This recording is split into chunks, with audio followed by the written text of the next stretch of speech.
Tribes பார்வையாளர்களுக்கு வணக்கம். திருப்பரங்குன்றம் மலை சிக்கந்தர் தர்காவிற்கு அருகில் உள்ள சர்வே கல்லில் தீபம் ஏற்ற வேண்டும், அது ஒரு தீபத்தூண் அப்படின்னு நீதிபதி ஜி.ஆர். சுவாமிநாதன் கொடுத்த உத்தரவை உறுதிப்படுத்தி நீதிபதி ஜெயச்சந்திரனும் நீதிபதி கே ராமகிருஷ்ணன் அடங்கிய 2 நீதிபதிகள் கொண்ட அமர்வு அந்த தீர்ப்பை உறுதிப்படுத்தி அடுத்த ஆண்டு தர்காவிற்கு பக்கத்துள்ள அந்த தூணில் தீபம் ஏற்ற வேண்டும் அப்படின்ற ஒரு உத்தரவை பிறப்பித்திருக்கிறார். நீதிபதி ஜி.ஆர். சுவாமிநாதன் ராம ரவிக்குமாரே போய் தீபம் ஏற்றணும் அப்படின்னு உத்தரவை பிறப்பித்தார்.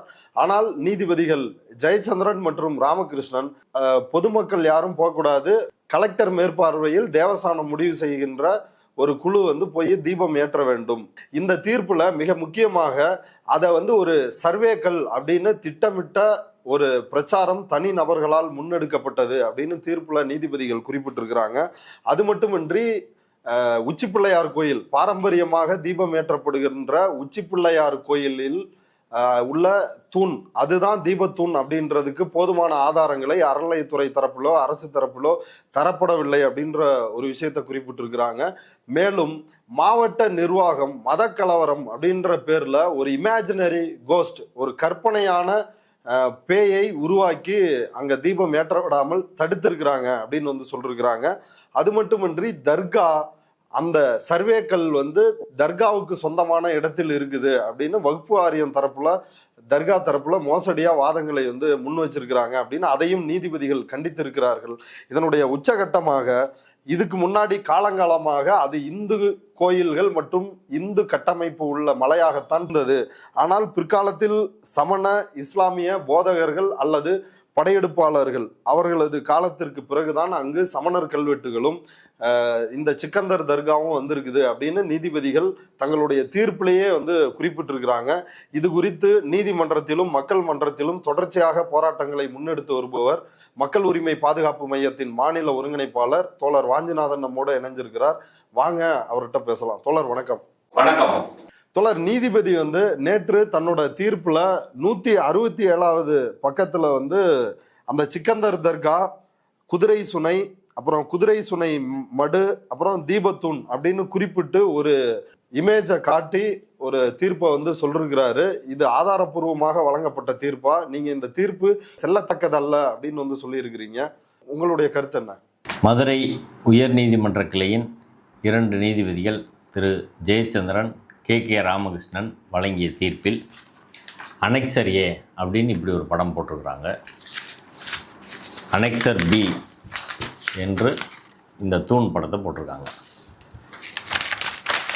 இப்போ இதன்படி இதை உள்ளே சொல்லியிருக்கிறாங்க, கலெக்டரு மாவட்ட ஆட்சியர் தான் இந்த படத்தை கொடுத்தாரு அப்படின்ற விஷயத்தை சொல்லியிருக்காங்க.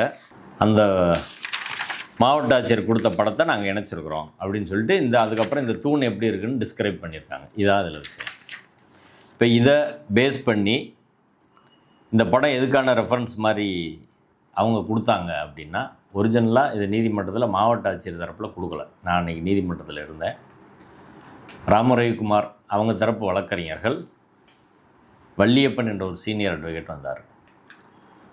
அவர் நீதிமன்றத்தில் எந்த இடம் எப்படி இருக்குது மலையில் என்பதை நான் உங்களுக்கு விளக்கணும், அதனால் ஒரு வீடியோ நான் போட்டு காட்டுறேன் நீதிமன்றத்தில்னு சொல்லி ஒரு பென்ட்ரைவ் கொடுத்தாரு. அதை ஒளிபரப்புறதுக்கு அனுமதி கேட்டார். ஆனால் நீதிபதிகள் அதை ஒளிபரப்ப அனுமதி மறுத்துட்டாங்க. 2 தடவை கேட்டார், 2 தடவை அவங்க மறுத்துட்டாங்க. இல்லை முடியாது, நீங்கள் வேணால் கொடுங்க, நாங்கள் பார்த்துக்கிறோன்னு சொல்லி அதை வாங்கிட்டாங்க. அதற்கு பிறகு இந்த அனெக்சர் ஏயில் உள்ள ஃபோட்டோவை அவர் கொடுத்தார். இந்த ஃபோட்டோவில் தர்காவுக்கும் இவங்க சொல்லக்கூடிய தூணுக்கும் நிறைய தூரம் இருக்கிறது அப்படின்னு காட்டுறதுக்காக தான் இந்த ஃபோட்டோவை கொடுக்குறாங்க. அதுக்கு இடையில் குதிரை சுனைன்ற பகுதியே இருக்குது அப்படின்னு காட்டுறதா அவங்களுக்கு நோக்கம். இப்போ தர்கா பக்கத்தில் பண்ணுறாங்க அப்படின்றது ஒரு பிரச்சனைன்றதுனால அது அப்படி இல்லை அப்படின்னு காட்டுறதுக்கு தான் அதை கொடுக்குறாங்க. ஆனால் அந்த கொடுத்த படத்தில் இடங்கள் எல்லாம் போலியாக மார்க் பண்ணி பொய்யான ஆவணத்தை நீதிமன்றத்தில் கொடுத்துருக்குறாங்க. இது நீதிமன்றத்தை சங் பரிவார அமைப்பின் வழக்கறிஞர்கள் ஏமாற்றி இருக்கிறார்கள், மோசடி செய்திருக்கிறார்கள் அப்படின்றது தான். இந்த படத்தில் பாருங்கள், தர்காவுக்கும் இங்கே உள்ள அந்த தீபத்தூண் மார்க் பண்ணியிருக்க இடத்துக்கும் இடையில் குதிரை சுனை என்ற பகுதி இருக்கதா மார்க் பண்ணியிருக்காங்க. இப்போ அவங்களோட நோக்கம் என்னென்னா, இது வேறு மலைப்பகுதி, அது வேறு மலைப்பகுதி, அதுக்கு இதுக்கு சம்மந்தமே இல்லை அப்படின்னு. ரெண்டாவது, மொத்த மலைப்பகுதி அவங்க காட்டலை. இதில் முருகன் கோயில் எங்கே இருக்குது, உச்சி பிள்ளையார் கோயில் எங்கே இருக்குது அப்படின்றதெல்லாம் காட்டலை. காட்டாமல் இதை மார்க் பண்ணியிருக்கிறாங்க. இந்த படம் அப்பட்டமான ஒரு போலியான தகவல் கொண்ட ஒரு படம். ஏன் அப்படின்னு சொல்கிறேன்னா, தர்காவுக்கும் இந்த தூணுக்கும் இடையில் குதிரை சுனை என்ற பகுதி கிடையவே கிடையாது. குதிரை சுனை என்ற பகுதி 1000% எங்களால் அடித்து சொல்ல முடியும். திருப்பரங்குன்றத்தில் இருக்க எல்லா மக்களுக்கும் தெரியும். அங்கே யார்கிட்ட வேணாலும் நீங்கள் விசாரிங்க. நீதிபதியில் நேரடியாக திரும்ப போய் ஆய்வு கூட பண்ணட்டும். இல்லை, இந்த தர்கா பேக் சைடு அப்புறம் இந்த தீபத்தூண் இதுக்கு இடையில குதிரை சுனை அப்படின்னு காட்டப்படுற அந்த மரங்கள் இருக்கிற அந்த பகுதி வந்து அது இருக்கு. ஆனா அதை வந்து தப்பா மார்க் பண்ணி இருக்கிறாங்க. அது குதிரை சுனை கிடையாது. அப்ப குதிரை சுனை வந்து எங்க இருக்கு? தர்காவிற்கும் இந்த தூணிற்கும் இடையில் குதிரை சுனை என்ற பகுதி இல்லவே இல்லை. நான் போன வெள்ளிக்கிழமை கூட போயிட்டு வந்தேன். நிற்கிற இடம் தான் சிக்கந்தர் பாதுஷா தர்கா. அதுலேருந்து ரொம்ப தூரத்தில் தான் காசி விஸ்வநாதர். குதிரை சுனைன்றது அது இன்னொரு பகுதியில் குதிரை சுனை. ஓகே, குதிரை சுனை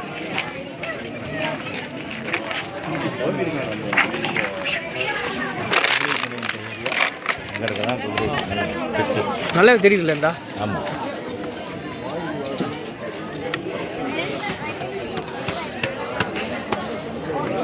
எங்கேயும் எதை சொல்லியிருக்காங்க.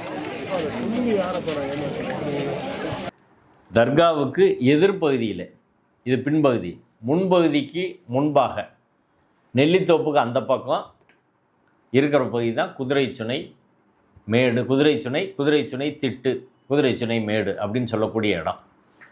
அந்த இடத்துக்கும் இந்த இடத்துக்கும் எந்த சம்மந்தமும் கிடையாது. நீங்கள் மலையிலேருந்து ஏறி போனோம்னா கொஞ்சம் தூரம் போனோன்னே இடது பக்கம் போனால் உச்சி பிள்ளையார் கோயில் மண்டபம், அங்கே தான் கார்த்திகை தீபத்தூன்னு ஏற்றுறாங்க. அதுக்கப்புறம் கொஞ்சம் தூரம் நடந்து போனால் அங்கே ஒரு பெரிய பாறை பகுதிகள் இருக்குது. அதுக்கு மேலே கொஞ்சம் போனால் நெல்லித்தோப்பு பகுதி இருக்குது. நெல்லித்தோப்புலேருந்து இடது பக்கம் போனால் காசி விஸ்வநாதர் கோயில், வலது பக்கம் கொஞ்சம் நல்லா ஸ்டீப்பாக மேலேறி போனால் ஒரு 15 நிமிஷம் மேலே போனால் தான் தர்கா இடத்துக்கு போக முடியும். அந்த தர்கா இடத்துக்கு போய் தர்கா இடத்துலேருந்து இடத்துக்கு போகிறதுக்கு முன்னாடி ஒரு மண்டபம் ஒன்று இருக்குது. அதான் புது மண்டபம்னு சொல்கிறாங்க. அந்த மண்டபத்திலேருந்து அந்த மண்டபத்துக்கு போகிற பாதையிலேருந்து சைடில் அப்படியே போனால் அந்த இடத்துல கொடிமரன்றது தனியாக இல்லை, ஒரு மரம் அங்கே இருக்குது. அதுக்குள்ளே கொடிமரத்தை வச்சுருக்குறாங்க. அந்த கொடிமரத்தை தாண்டி அதுக்கு போனால் தான், அந்த பகுதிக்கு போனால் தான், அதை தாண்டி அந்த மலையோட எட்ஜுக்கு போனால் தான் இந்த தூண் என்பது இருக்கிறது. அந்த தூண் ஒரிஜினலாக எப்படி இருக்குன்னா, தர்காவோட பின்பகுதிக்கும் கொடிமரத்துக்கும் நடுவில் அந்த தூண் இருக்குது. இப்படி ஒரு இப்படி எடுத்துக்கிட்டால் இந்த இடம் தர்கா, இந்த இடம் வந்து கொடிமரம், இதுக்கிடையில் தூண். இப்போ என்ன 2 விஷயம் இதில் வந்து, ஒரிஜினலாக 1929 வழக்கில் நெல்லித்தோப்பு, தர்கா, கொடிமரம், தர்கா இருக்கக்கூடிய whole top of the hillock மொத்த மலைப்பகுதியும் இஸ்லாமியர்களுக்கு சொந்தம் தெளிவாக இருக்குது. இப்போ அந்த பகுதி என்பது இஸ்லாமியர்களுக்கு சொந்தமானது என்பது 1923 தீர்ப்பில் இருக்குது. 1931 தீர்ப்பு அன்றைய உச்சநீதிமன்றமான பிரிவு கவுன்சில் உறுதி பண்ணிடுச்சு. இந்த 2000 அதுக்கு பிறகு வந்த வழக்கில் கூட குதிரை சுனை திட்டுன்ற பகுதி எங்கேருந்து தர்காவிலேருந்து 300 மீட்டர் தாண்டி இருக்கு அப்படின்னு சொல்லியிருக்கிறாங்க. இதற்கு ஆதாரமாக 2014ஆம் ஆண்டு அகில பாரத இந்து மகாசபை என்ற அமைப்பைச் சேர்ந்த அதன் துணைத் தலைவர் கணேசன் என்பவர் மதுரை உயர்நீதிமன்றத்தில் நீதிபதி வேணுகோபால் அவர்கள் முன்பாக ஒரு வழக்கு தாக்கல் செய்கிறார். அந்த வழக்கில் கோரிக்கை என்னென்னா, குதிரை சினை திட்டோட உச்சி பகுதியில் கார்த்திகை தீபம் ஏற்றுவதற்கு அவர்களே அனுமதிக்க வேண்டும் அப்படின்றதான். அதுக்கு போலீஸ் ப்ரொடெக்ஷன் வேணும்னு அதை ரிஜெக்ட் பண்ணுறாங்க. அந்த வழக்கில் அகில பாரத ஹிந்து மகாசபா சொல்லியிருக்குது, The Learned Counsel for the petitioner brings it to the notice of this court that Kudirai Chunai Thitti is 300 meters away from Dargah and as such there is no possibility in cropping up of any law and order problem அப்படின்னு சொல்லியிருக்கு. அதுலேருந்து 300 metre தாண்டி இருக்குது அப்படின்னு. உண்மையாக தான். தர்காவிலேருந்து நீங்கள் பார்த்தா தர்கா டாப்பில் இருக்குது. இது அதுக்கு எதிர்த்தாப்பில் ஒரு பகுதியில் தூரத்தில் பள்ளத்தில் அங்கே இருக்கும். நெல்லித்தோப்பு, தர்காவுக்கு கீழே நெல்லித்தோப்பு இருக்குது. நெல்லித்தோப்புக்கு அதையும் தாண்டி உள்ள பகுதி தான் குதிரை சினை திட்டு. இங்கேருந்து நெல்லித்தோப்புலேருந்து பார்த்தா இந்த பக்கம் கிழக்கு பக்கமாக குதிரை சினை திட்டு இருக்குது. இவங்க சொல்கிற இடம் மேற்கு பக்கம் கடைசியில் சொல்கிறாங்க. இப்போ கிழக்கு பக்கம் இந்த பக்கம் கிழக்கு பக்கம் தூரத்தில் இருக்க ஒரு இடத்துக்கும் மேற்கு பக்கம் இருக்கிற இடத்துக்கும் எந்த சம்மந்தமும் கிடையாது. இப்போ குதிரை சுனை அப்படின்ற ஏரியா இல்லாதப்ப அதை பொய்யாக மார்க் பண்ணி சங் பரிவார அமைப்புகள் நீதிமன்றத்தில் கொடுத்து அந்த புகைப்படத்தை நீதிமன்றம் நம்பி ஒரு தீர்ப்பு கொடுத்தா இந்த தீர்ப்பை எப்படி எடுத்துக்கிற முடியும்? இதனால தான் நம்ம திரும்ப திரும்ப சொல்கிறோம், டிஸ்பியூட்டட் கொஸ்டின் ஆஃப் ஃபேக்டை உயர்நீதிமன்றத்தில் முடிவு பண்ண முடியாது. அந்த தூண் எங்கே இருக்குது, யாருக்கு சொந்தமான இடத்துல இருக்குது, அது உண்மையிலே தீபத்தூணா, சர்வே ஸ்டோனா அல்லது கிரானைட் ஸ்டோனா அப்படின்றதுக்கு என்ன ஆதாரம்? அங்கே அப்படி ஒரு பழக்கம், கார்த்திகை தீபம் ஏற்றும் பழக்கம் இருந்துச்சா? இப்படியான்ற விஷயம்லாம் டிஸ்பியூட்டட் கொஸ்டின் ஆஃப் ஃபேக்ட். இது ஆர்டிகல் 226 முடிவு பண்ண முடியாதான் திரும்ப திரும்ப சொல்கிறோம். அந்த கேள்விக்கு நீதிபதிகள் எந்த இடத்துலையும் பதில் சொல்லலை. டிஸ்பியூட்டட் கொஸ்டின் ஆஃப் ஃபேக்ட் நீதிபதி ஜிஆர் சாமிநாதன் அவர்கள் தீர்மானித்திருக்கிறார். இதை தீர்மானிப்பதற்கான அதிகாரம் என்பது உயர்நீதிமன்றத்துக்கு இல்லை, சிவில் கோர்ட்டு தான் தீர்மானிக்கணும். கஸ்டம் என்பதை ஹெச்ஆர்என்சி ஜேசி தான் தீர்மானிக்கணும், நீதிமன்றம் அது தீர்மானிக்க முடியாது என்று சொன்ன வாதத்திற்கு உயர்நீதிமன்றம் பதிலே சொல்லலை. பதிலே சொல்லாமல் ஒரு சரியான ஒரு நீதித்துறை அணுகுமுறை எப்படின்னா, எல்லா கருத்தையும் நம்ம கருத்து எல்லாத்தையும் சொல்லி அந்த கருத்துக்கு இந்தந்த வாதங்கள் வைக்கப்பட்டது அப்படின்னு அந்த வாதம் தவறானது அல்லது ஏற்கத்தக்கதல்ல, ஏற்கனவே உச்சநீதிமன்ற தீர்ப்பு இதற்கு ஆதாரமாக இப்படி இருக்குது அப்படியெல்லாம் சொல்லணும். ஆனால் அது எதுவுமே நீதிபதிகள் சொல்லலை. சொல்லாமல் என்ன பாயிண்ட் அவங்களுக்கு வேணுமோ அந்த பாயிண்ட்டை மட்டும் வச்சு தீர்ப்பு சொல்கிறதுன்றது ஒரு சரியான நீதித்துறை அணுகுமுறை அல்ல. அதை இந்த நீதிமன்றம் கையாண்டு இருக்கிறது ஒன்று. ரெண்டாவது, ஒரு படத்தை வச்சு தீர்ப்பு சொல்ல முடியுமாங்க? இவ்வளோ சென்சிட்டிவான ஒரு பிரச்சனை இல்லை. இப்போ அந்த படத்தில் குறிக்கப்பட்ட இடம் போலின்னு வந்துருச்சு. இப்போ நீதிபதியில் என்ன செய்வாங்க? போலி என்பது என்னால் 1000% உறுதியாக சொல்ல முடியும். நீதிபதியில் ஆய்வு பண்ணட்டும். குதிரை சுனை இது ரெண்டுக்கு இடையில கிடையவே கிடையாது. அப்போ இதுக்கு தான் நாங்கள் சொல்கிறோம், டிஸ்பியூட்டட் கொஸ்டின் ஆஃப் ஃபேக்டை முடிவு பண்ண முடியாது. இப்போ வக்ஃப் வாரியம் தரப்புல அந்த சர்வே தூணை அவங்க கிளைம் பண்ணவே இல்லையா எங்க இடத்துல இருக்குன்னு? வக்ஃபோர்டு தரப்புல இப்போ தான் அந்த இடம் எங்களுக்கு சொந்தம் அப்படின்னு நீதிமன்றம் சொல்கிறாங்க. இப்படி மிஸ்யூஸாக இங்கே ஒரு ப்ளே கேட்குறாங்க அப்படின்னு நீதிபதி ஜிஆர் சாமிநாதன் முன்பே அவர்கள் அதை சொன்னார்கள். நீதிபதி ஜிஆர் சாமிநாதன் அவர்கள் அதுக்கு டைமே கொடுக்கல. பதில் மனு தாக்கல் பண்ணுறதே டைம் கொடுக்கல. 28ஆம் தேதி ஆர்டர் ரிசர்வ் பண்ணுறாரு. அன்னைக்கு தான் வக்ஃபோர்டே வர்றாங்க கேஸில். அன்றைக்கே ரிசர்வ் பண்ணால் 5 ரிட் பெட்டிஷன் இருக்குது. எப்படி அவங்க பதில் மனு தாக்கல் பண்ணுவாங்க? இதை நீதிபதிகள்கிட்ட சொன்னால் அங்கே கொடுக்கலனா பரவாயில்ல, நாங்கள் வாய்ப்பு கொடுக்குறோம்ல அப்படின்னா அந்த தீர்ப்பு சரியாக தவறான்றதான் பிரச்சனைக்குரிய விஷயம். இப்போ நாங்கள் பண்ணுறோம் அப்படின்னா அதை எப்படி ஏற்றுக்கிற முடியும்? அஃபிடேவிட்டில் இதை நாங்கள் முடிவு பண்ணுறோன்னு சொல்கிறாங்க. அஃபிடேவிட்டில் எப்படி முடிவு பண்ண முடியும்? அஃபிடேவிட்டில் இப்படி கூட அவங்க சொல்லலையே. இந்த குதிரை சின்ன திட்டு இதுக்கு இடையில் இருக்குது, இதெல்லாம் அவங்க ஒன்றும் சொல்லலையே. ராமரவிக்குமார் பெட்டிஷனை பாருங்கள், ஒன்றுமே கிடையாது. நீங்கள் பாரம்பரியமான முறைப்படி ஏற்றுங்கன்னா அவர் பெட்டிஷன் கொடுத்துருக்கிறாரு. அதில் ஒரு வழக்கில் அங்கே தர்கா பக்கத்தில் இருக்க ஒரு தூணில் ஏற்றுங்க அப்படின்னு கேட்குறாங்க.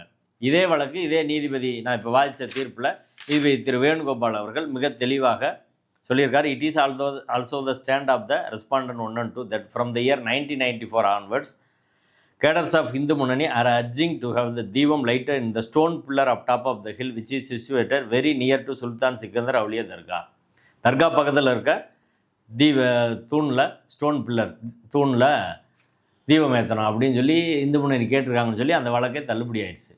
இதை நீதிமன்றத்தில் நான் தான் வாட்சி காட்டினேன். ஆனால் இதையும் நீதிபதியில் டிஸ்கஸ் பண்ணவே இல்லை. மற்ற போர்ஷன்லாம் டிஸ்கஸ் பண்ணுறாங்க, இதை டிஸ்கஸ் பண்ணலை. அடிப்படையில் ஒரு வழக்கை ஒரு ரிட் அப்பீல உயர்நீதிமன்றம் என்ன முறையில் அணுகியிருக்க வேண்டுமோ அந்த முறையில் அணுகலை. தவறான ஒரு சங் பரிவார அமைப்புகள் ஒரு போலியாக குறிக்கப்பட்ட ஒரு புகைப்படத்தை கொடுக்குறாங்க. அதை பேஸ் பண்ணி ஒரு தீர்ப்பு சொன்னால் இது குமாரசாமி தீர்ப்பு போல் இது மாறிடுச்சு. இது தீர்ப்பல்ல, இது திருத்தப்பட வேண்டியது.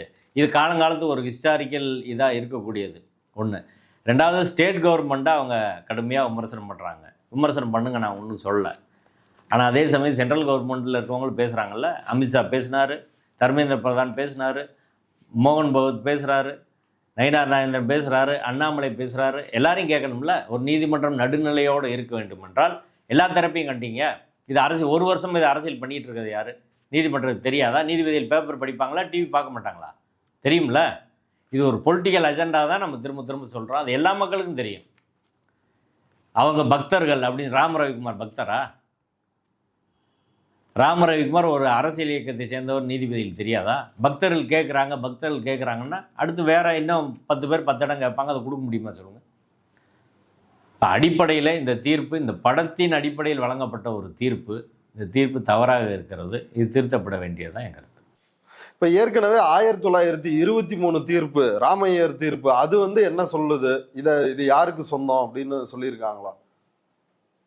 அந்த இடத்துல இருக்கிறது தீபத்தூணா இல்லையா என்பதற்கு 1923 தீர்ப்பிலே நீதிபதி ராமையரும் தெளிவாக சொல்லியிருக்காரு. மலையை போய் அவர் ஆய்வு பண்ணுறாரு. அரசாங்க வழக்கறிஞர்கள், கோயில் வழக்கறிஞர், தர்கா வழக்கறிஞர் எல்லாரையும் கூட்டு போய் ஆய்வு பண்ணி அதற்கு பிறகு அவர் சொன்ன தீர்ப்பில் பதிவு பண்ண விஷயம் என்னென்னா, in 1862 and other in 1912, in both cases the magistrate interdicted the lighting because it was not customary to put up light there and probably because of breach of peace was apprehended. அந்த இடத்துல தீபம் ஏற்றுவதற்கான முயற்சி 1862லேயும் 1912லேயும் நடந்திருக்குது. அந்த முயற்சி என்பது தடுக்கப்பட்டு இருக்கிறது. என்ன காரணத்தினால் தடுக்கப்பட்டதுன்னா 2 விஷயம். அங்கு தர்கா பகுதியில் தீபம் ஏற்றுவது பழக்கமில்லை என்ற அடிப்படையிலும், அமைதி சீர்குலையும் என்ற அடிப்படையில் தான் பண்ணியிருக்கிறாங்கன்னு சொல்லி 1923 தீர்ப்பு இதை அன்றைய உச்சநீதிமன்றமான பிரிவு கவுன்சில் உறுதி பண்ணிடுச்சு. இப்போ அவங்களே சட்டம் ஒழுங்கு பிரச்சனை வரும்னு சொல்லியிருக்கிறாங்க. இது பழக்கம் இல்லைன்னு சொல்லியிருக்கிறாங்க. இந்த தீர்ப்பு இந்த 2 நீதிபதிகளை கட்டுப்படுத்துமா இல்லையா? 2வது, ஏரியாவை பொறுத்தவரை, அதாவது யாருக்கு எந்த பகுதி சொந்தம் என்பது அதில் தெளிவாக இருக்குது. Mohammedan defendants are owners or in possession of the Nellithoppu with all that it contains. Nellithoppu அதில் உள்ள அதில் என்னென்ன இருக்கோ அத்தனை விஷயங்களும் இவங்களுக்கு சொந்தம். The flight of steps mentioned above, படிகள், நெல்லித்தோப்புலேருந்து மேலே கூட படிகள். above the new mandapam above the new mandapam and the whole of the top of the hillock on which the mosque and the flag stop stand. கொடிமரமும் மசூதியும் அமைந்திருக்கக்கூடிய மொத்த மலைப்பகுதியும் இஸ்லாமியர்களுக்கு சொந்தம் அப்படின்னு சொல்லியிருக்காங்க. இப்போ நீதிபதி இந்த படத்தில் காட்டுறாங்க பாருங்கள். இந்த படத்தில் இதான தூண் சொல்கிறாங்க. இங்கே தான் கொடிமரம் இருக்குது, அதுக்கு முன்னாடி தான் கொடிமரம் இருக்குது. தர்கா, கொடிமரம். இந்த தர்காவும் கொடிமரமும் மாஸ்க்கும் கொடிமரமும் இருக்கக்கூடிய மொத்த மலைப்பகுதியும் இஸ்லாமியர்களுக்கு சொந்தம் அப்படின்னு சொல்லியிருக்கிற போது, இது கோயிலுக்கு சொந்தமான இடம் நீதிபதியில் எப்படி முடிவுக்கு வராங்க? கொடிமரம் அவங்களுக்கு சொந்தம்னு சொல்லியிருக்கு, தர்கா அவங்களுக்கு சொந்தம்னு சொல்லியிருக்கு, இந்த மொத்த மலைப்பகுதியும் சொந்தம்னு சொல்லியிருக்கு. இது இன்னொரு மலைப்பகுதி, தர்கா இருக்கக்கூடிய வேறு மலைப்பகுதி, முருகன் கோயில் இருக்கிறது அது இன்னொரு பகுதியாக இருக்குது. இப்போ இந்த மொத்த மலைப்பகுதியும் சொந்தம்னு சொல்லியிருக்கிற போது நீதிபதிகள் இது இவங்களுக்கு சொந்தம், கோயிலுக்கு சொந்தமான இடம்னு எப்படி முடிவுக்கு வந்தாங்க? ஒருவேளை கோயிலுக்கு சொந்தமான இடமா இருந்தால் இது போகக்கூடிய பாதை இருக்குது பாருங்கள், நெல்லித்தோப்புலேருந்து தர்காவுக்கு போகக்கூடிய பாதை, அதை தீர்ப்பில் தெளிவாக சொல்கிறாங்க. The flight of the steps leading from the Nellithoppu up to the mosque and the top of the rocks, இதெல்லாம் அவங்களுக்கு சொந்தம்னு சொல்கிறாங்க. The Nellithoppu including the new mandapam, the flight of the steps leading from Nellithoppu up to the mosque and the top of the rock on which the mosque and flagstaff of the மொஹமன் stand. நெல்லித்தோப்புலேருந்து மசூதிக்கு அதே போல் கொடிமரத்துக்கு போகக்கூடிய அந்த படிகள் எல்லாமே இஸ்லாமியர்களுக்கு சொந்தம், அந்த மலைப்பகுதியும் இஸ்லாமியர்களுக்கு சொந்தம்னு சொல்லியிருக்கிறாங்க. அதே போல் இந்த தீர்ப்பில் 1923 தீர்ப்பில் நீதிபதி ராமையர் என்ன சொல்கிறாருன்னா, அந்த மலை உச்சியில் ஒரே ஒரு புனிதமான இடம் தான் உண்டு, அது தர்கான்னு சொல்கிறார். இன்னொரு இடத்துல கார்த்திகை தீபம் ஏற்ற இடம் இருந்தால், உண்மையிலே ஏற்றி இருந்தால் ஒரு புனிதமான இடமாக அது அறிவிக்கப்பட்டிருக்கும். அன்னைக்கு அதை இல்லைன்னு சொல்லிட்டாங்க. அப்போ ஒன்று தான் இருக்குது அப்படின்னா, உச்சிப்பிள்ளையார் கோயில் தான் இன்னொரு புனிதமான இடம். இந்த மொத்தம் டாப் ஆஃப் த ஹில்லாக், மலை உச்சியில் ஒரே ஒரு இடம் தான் இருக்குது அப்படின்னு சொல்கிறாங்க. இதுலேயும் கூட முக்கியமாக பார்க்க வேண்டிய விஷயம்னா, அதாவது flight of the steps leading from Nellithoppu up to the mosque, நெல்லித்தோப்புலேருந்து போகிற பாதைக்கான எக்ஸ்க்ளூசிவ் ரைட்டு, உரிமை, ஓனர்ஷிப் எல்லாமே இஸ்லாமியர்களுக்கு அப்படின்னு சொல்லியிருக்கிறாங்க. அதே சமயம் கீழேருந்து நெல்லித்தோப்பு வரை போகக்கூடிய பாதை இருக்குல்ல, கீழேருந்து நெல்லித்தோப்பு வரை போகக்கூடிய பாதை, அது 2 பேருக்கும் உரிமை இருக்குது. கோயிலுக்கு உரிமை இருக்குது, அதே சமயம் இஸ்லாமியர்களுக்கும் அதில் உரிமை இருக்குன்றது அதே தீர்ப்பில் பதிவு செய்யப்பட்டிருக்கிறது. The plaintiff concedes that the Mohammedans have acquired title to the mosque and also the right to go to the mosque. மசூதிக்கு போகிறதுக்கான வழியில் இஸ்லாமியர்களுக்கு உரிமை இருக்கிறது, மாஸ்க்கு உரிமை இருக்குது, அதுக்கு போகிறதுக்கான வழிக்கு உரிமை இருக்குதுன்னு சொல்லிட்டாங்க. கீழேருந்து மசூதி போகிற வரை உள்ள உரிமை, குறிப்பாக நெல்லித்தோப்பு வரை போகிறதுக்கான உரிமை 2 பேருக்குமானது. ஏன்னா காசி விஸ்வநாத கோயிலுக்கு அங்கே தான் போகணும். காசி விஸ்வநாத கோயில் வரை போகிறதற்கான, அந்த நெல்லித்தோப்பு வரை போகிறதுக்கான உரிமை 2 பேருக்குமானது. இதையும் சங் பரிவார அமைப்பு திரித்து அந்த படி நெல்லித்தோப்பு வரை ஒரு படி கோயிலுக்கு மட்டும்தான் சொந்தம் அப்படின்றாங்க. அப்படி கிடையாது, கேஸ்லேயே தெளிவாக இருக்குது. The plaintiff concedes that the Mohammedans have acquired title to the mosque and also right to go to the mosque அப்படின்னு இருக்குது. போகிற வழியில் இவங்களுக்கு உரிமை இருக்குது. அதே சமயம் இவங்க இன்றைக்கி சொல்லக்கூடிய இந்த சோகால்டு தீபத்தூணுக்கு போகிற உரிமையை நீதிமன்றம் கொடுத்துருக்கா? கொடுக்கல. அப்போ கொடுக்கலன்னா என்ன அர்த்தம்? அந்த பகுதி கோயிலுக்கு சொந்தமானது கிடையாது, அந்த பகுதி கோயிலுக்கு சொந்தமானது கிடையாது. அந்த இதை எப்படி உறுதி பண்ணுறாங்க அப்படின்னா, நீதிபதி ஜிஆர் சாமிநாதன் அவர்கள் நீதிமன்றத்தில் கேட்குறாரு. அவர் கேட்குற போது பேப்பரில் ஒரு செய்தி வந்திருக்கு, அந்த தூணை யார் இப்போ ரீசெண்டாக கவர் பண்ணியிருக்குது அப்படின்னு கேட்குறாரு. யார் கவர் பண்ணியிருக்கிறது, பத்திரிகையில் ஃபோட்டோ வந்திருக்குன்னு எல்லாம் அமைதியாக இருக்காங்க. கோயிலோட வழக்கறிஞர்கிட்ட கேட்குறாரு. கோயிலோட வழக்கறிஞர் நாங்கள் தான் கவர் பண்ணோம் அப்படின்னு சொல்கிறார். இதை வச்சு அவர் சொந்தம் முடிவுக்கு வந்துட்டார். இந்த பகுதியில் போலீஸ் யாரையும் விடுறதில்ல. ஆமாம், தர்காக்காரங்களை அந்த பகுதிக்கு விட மாட்டுறாங்க, முழு பாதுகாப்பு போட்டு. அதனால் அவங்கள அங்கே போக முடியலை. ஆனால் போலீஸ் பாதுகாப்பு இருக்கும்போது கோயிலை சேர்ந்தவங்க போய் ஏன் கவர் பண்ணாங்க, அது நீதிமன்றத்தில் சொன்னாங்க அப்படின்றதே ஒரு சந்தேகத்துக்குரிய விஷயமா எனக்கு தெரியுது. இது திட்டமிட்டு நடந்திருக்குமா? கோயில் நிர்வாகம் வேணும்னே அது போய் அப்போ கவர் பண்ண வேண்டியது, அது ஃபோட்டோ எடுக்க வேண்டிய அவசியம் என்ன? நீங்கள் கவர் பண்ணால் போலீஸை தாண்டி அங்கே போக முடியாது. அப்போ அங்கே போய் சுற்றி கவர் பண்ணுறதுக்கு ஏன் கவர் பண்ணணும்? இப்போ சேகர் பாபு தலைமையிலான இந்து சமய அறநிலையத்துறை இந்த வழக்கில் பல்வேறு துரோகம் பண்ணியிருக்கு. ஃபஸ்ட் ஆடுகோழி வெட்டக்கூடாதுன்னு நீதிமன்றத்தில் வாதிட்டது, அங்கே சொன்னது எல்லாம் அவங்க தான். இப்போயும் இந்த வழக்குலையும் ஒரு துரோகம் என்பது, அங்கே போய் வழக்கு நடக்கிற போது அதை சுற்றி ஒரு சும்மா 4 கட்டையை எடுக்கிறது. எதுக்கு எடுக்கணும்? யாரை கேட்டு எடுக்கிறாங்க? வழக்கு நடக்கும்போது ஏன் அதை செய்யணும்? சரி, அதையும் ஃபோட்டோ எடுத்து மீடியா கொடுக்கணும். எப்படி தினமலரில் அது வருது? இப்போ இப்படி சில துரோகங்கள் வழியாக இந்த பிரச்சனை என்பது வீழ்த்தப்பட்டு இருக்கிறது அப்படின்னு தான் நம்ம பார்க்க முடியுது. அதனால் அரசாங்கத்துக்கு உள்ளே இருந்தே வீழ்த்துறதுக்கு ஆட்கள், இதை சங் பரிவார அமைப்புகள் பொய்ய நீதிமன்றத்தில் சொல்கிறதுக்கு சங் பரிவார அமைப்பு ஆட்கள், இதை நம்புவதற்கு நீதிபதியில் இருக்கிற போது இந்த நாட்டின் மக்கள் எங்கே போய் இதை சொல்கிறது அப்படின்னு எனக்கு தெரியலை. அடுத்ததாக இன்னொரு விஷயம் என்னன்னா, நீங்கள் ஏற்கனவே நீங்கள் தான் முதல் முறையாக அது ஒரு சர்வே தூண் அப்படின்றத நீங்கள் சொன்னீங்க. அதுக்கான ஆதாரங்களையும் நீங்கள் நீதிமன்றத்தில் கொடுத்துருக்கிறதா ஏற்கனவே பேட்டியில் சொல்லியிருந்தீங்க. இப்போ அது குறித்து நீதிமன்றத்தில் ரொம்ப தெளிவாக நீதிபதிகள் தங்களோட தீர்ப்பில் சொல்லிருக்கிறாங்க. திருப்பரங்குன்றம் மலையில் உள்ள சம்பந்தப்பட்ட தூணின் படத்தை பார்த்தபோது அந்த தூணின் 2 முனைகளிலும் செதுக்கல்களுடன் அதன் உச்சியில் கிண்ண வடிவத்துடன் தனித்துவ அம்சங்களை கொண்டுள்ளது. ஆங்கிலேய ஆட்சியின் நில அளவைத்துறையால் விட்டு செல்லப்பட்ட ஒரு குறியீட்டுக்கள், அளவுகள் என்ற தனி நபர்களின் திட்டமிட்ட பிரச்சாரத்தை முறியடிக்கும் வகையில் அந்த தூண் உள்ளது அப்படின்னு நீதிபதி ஜெயச்சந்திரனும் ராமகிருஷ்ணனும் தங்களோட தீர்ப்புல சொல்லியிருக்காங்க. 1999 டாக்குமெண்ட்டை நான் கொடுத்துருக்குறேன். அதில் சிக்கந்தர் மலை நம்பர் 1 ஒரு ஹில் ஸ்டேஷன் சொல்கிறாங்க. சிக்கந்தர் மலையில் 2வது ஹில் ஸ்டேஷன் சொல்கிறாங்க. இதோட உயரம் 1052 அடி ஃபஸ்ட்டு ஹில் ஸ்டேஷன், அதாவது சர்வே ஸ்டேஷன். 2வது 1070 அடி. இதோட லாங்கிடியூட், லேட்டிடியூட் எல்லாத்தையும் சொல்லியிருக்கிறாங்க. சரிங்களா? இதை வச்சு இன்னைக்கு சர்வே டிபார்ட்மெண்ட்டை கேட்டிருந்தாலே நீதிபதிகள் அந்த இடம் தானா இல்லையான்னு முடிவாயிருக்குமா இல்லையா? ஏன் இதை நீதிபதிகள் கேட்கல? கேட்கணுமா இல்லையா? நான் உயரத்தோட வெள்ளையர் காலத்து டாக்குமெண்ட்டை சர்வே டிபார்ட்மெண்ட் கொடுத்ததை நான் கொடுத்துருக்குறேன். லேட்டிடியூட், லேண்டிடியூட் இன்றைக்கி நீங்கள் அதை போட்டு பாருங்கள். அந்த இடம் இந்த சிக்கந்தர் மலையில் இருக்க 2 சர்வே ஸ்டேஷன் தான் என்பது இன்றைக்கும் ப்ரூவ் ஆகும். நீங்கள் சிக்கந்தர் மலையில் இருக்க 2 சர்வே ஸ்டேஷன் சொல்லியிருக்காங்களா, அது எங்கே இருக்குது சொல்லுங்கள். நீதிபதியில் அதுக்கு சொல்லணும்ல. நான் ஆதாரம் கொடுத்துருக்குறேங்க. 2 சர்வே சம்பந்தப்பட்ட தூணின் படத்தை பார்த்தபோது அப்படின்னு வந்து குறிப்பிட்டிருக்குது.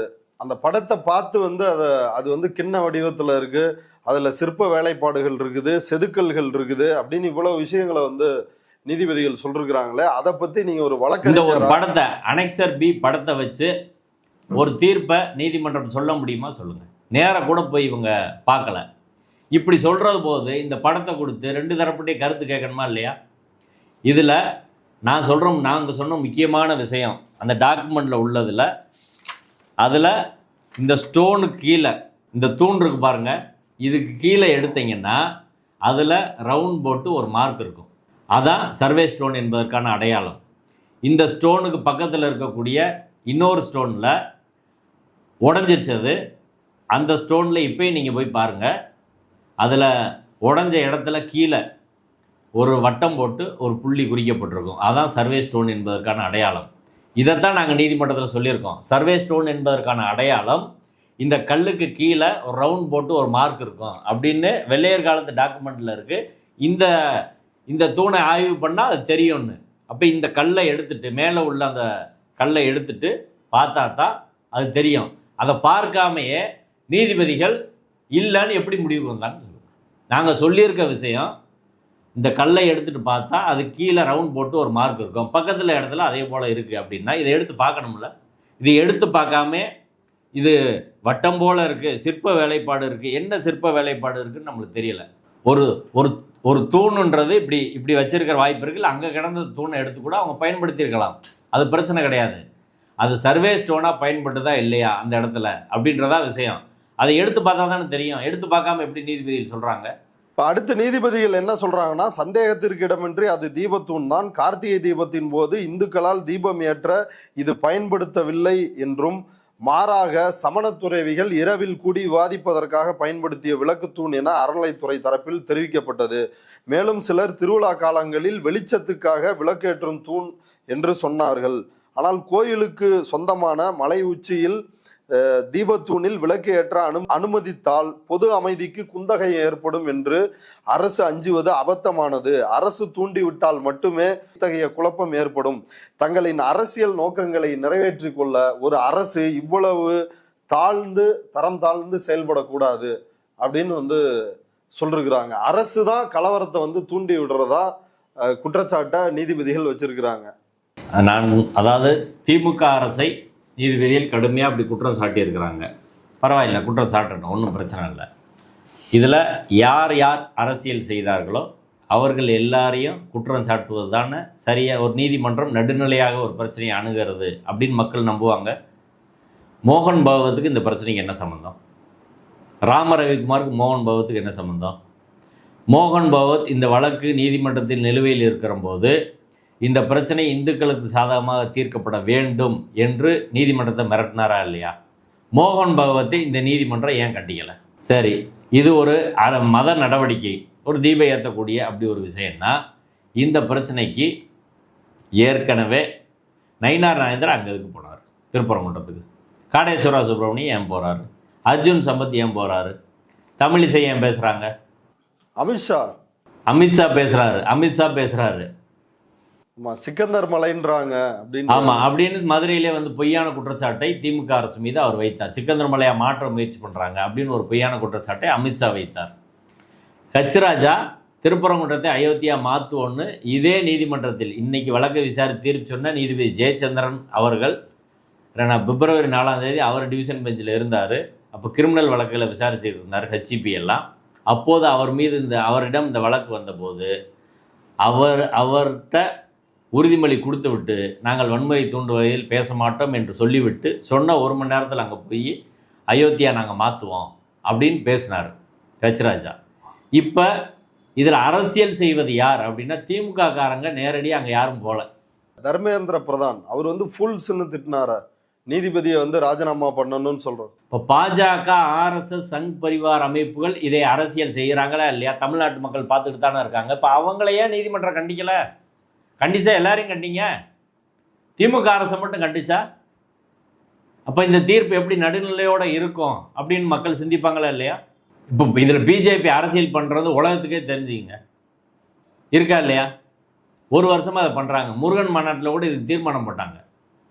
நீதிமன்றத்தில் வாக்குறுதி கொடுத்துட்டு அரசியல் பேச மாட்டோம்னு சொல்லிட்டு அரசியல் பேசி திமுகவுக்கு எதிராக வாக்களிக்கணும்னு போட்டு அதுக்கு எஃப்ஐஆர் ஆகிருக்கு. கச்சிராஜா பேசுனதுக்கு எஃப்ஐஆர் ஆகி இதுக்கெல்லாம் மெட்டீரியல் இருக்குது.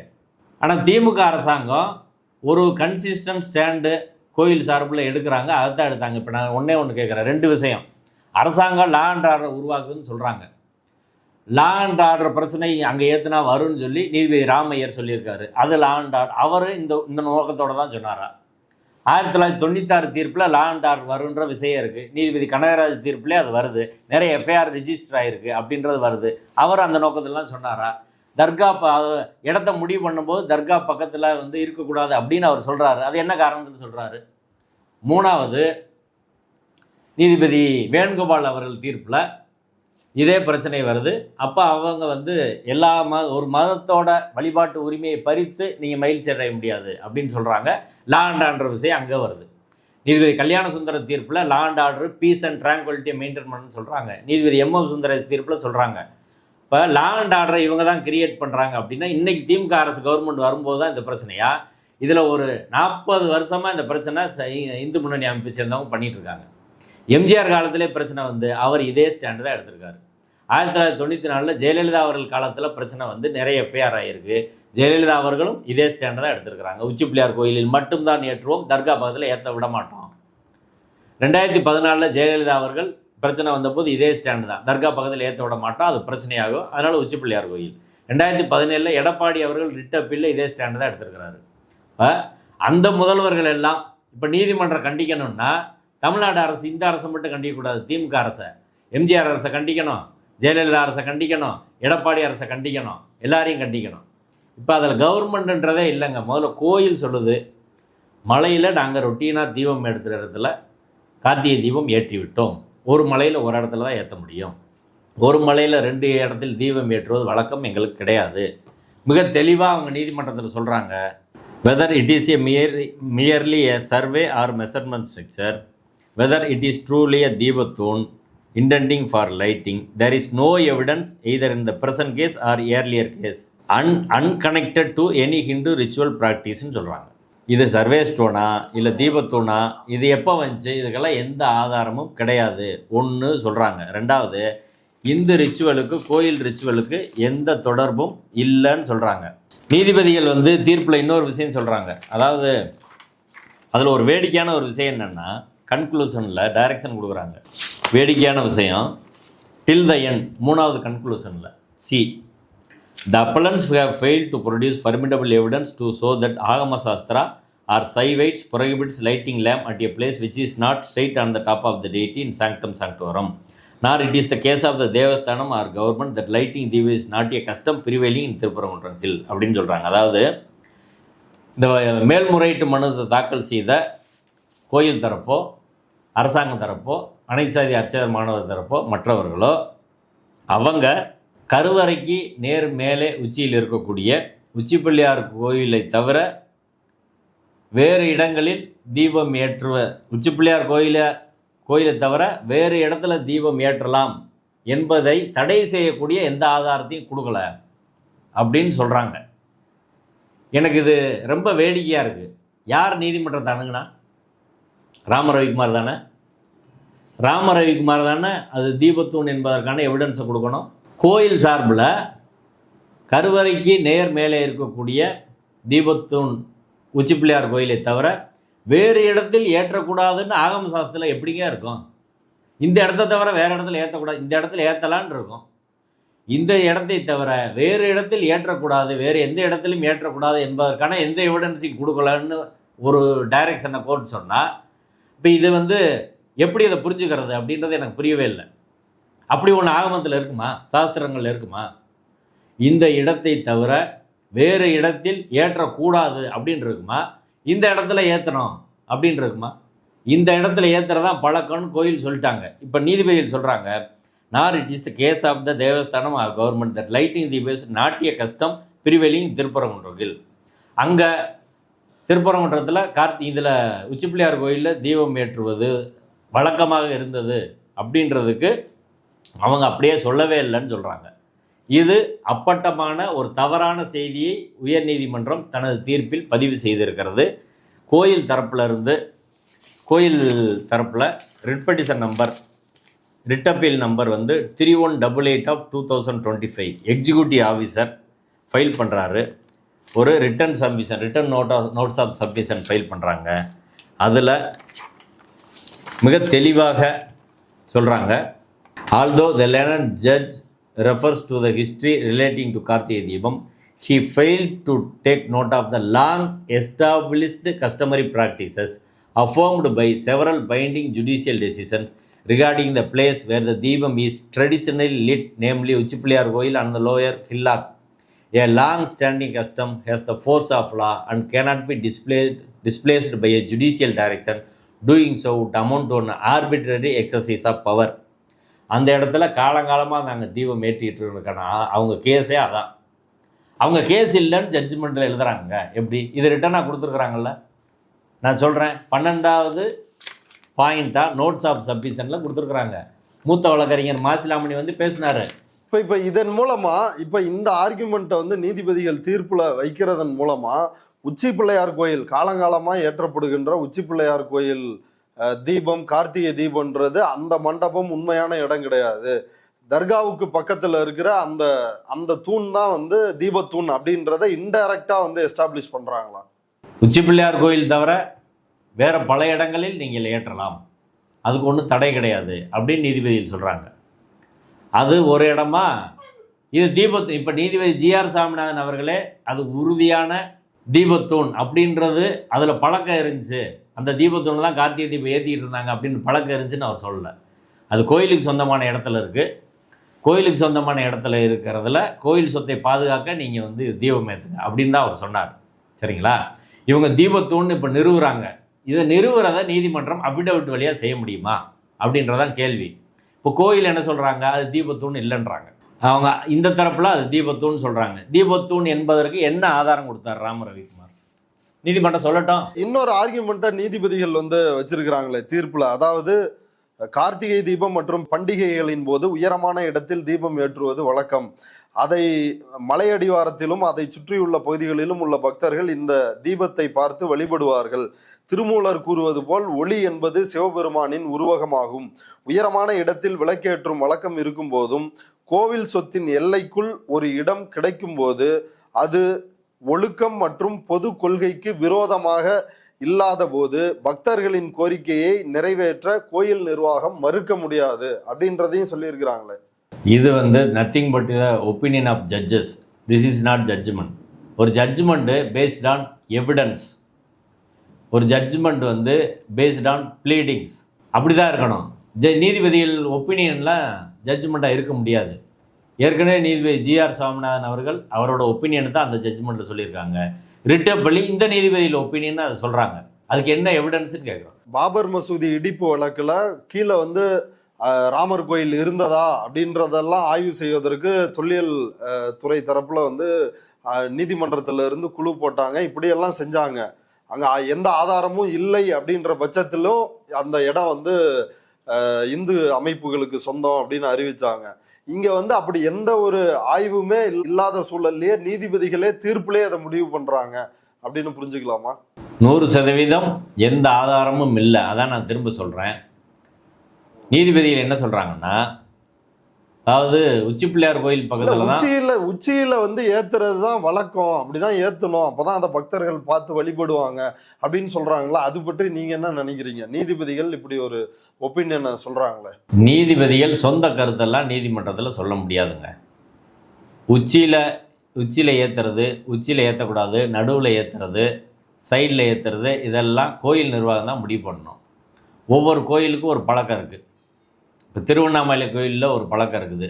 இப்போ திருவண்ணாமலை கோயிலில் நீதிபதி சொல்கிறாங்க, திருவண்ணாமலை கோயிலில் கருவறைக்கு மேலே எல்லாம் ஏற்றலை, அப்புறம் உச்சி பிள்ளையார் கோயிலில் மேலே ஏற்றுறாங்க அப்படின்னு.